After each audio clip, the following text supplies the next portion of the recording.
We now take a look at the menu for the Weather Viewer activity.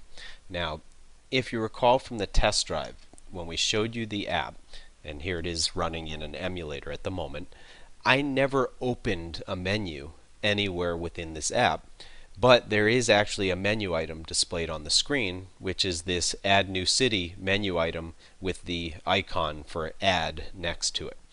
Now, in the context of Android 3 and higher, because we have the action bar across the top here, we have an opportunity to take the most common actions for an app and place them on the so-called action bar.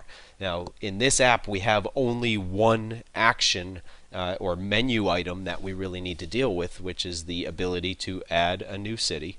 And what we did is we designated that the menu items should be placed in the action bar, number one, and then we gave some options for that.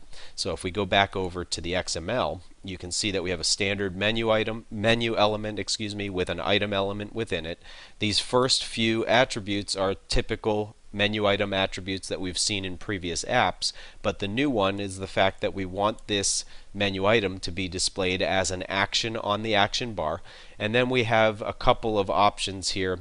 If room says if there's room for the menu item, going back over here, we have plenty of room at the moment, then we want to display that menu item. And then separately, with text indicates that we want the text of the menu item to be displayed if possible as well. Now, if you put a whole bunch of menu items up on the action bar, it may only show the icons. The as text they refer to in the documentation as a hint, saying that you would like the text to be displayed, but it is possible that the text will not be displayed. Now, the if room part of the setting says if there is enough room, go ahead and put it up here.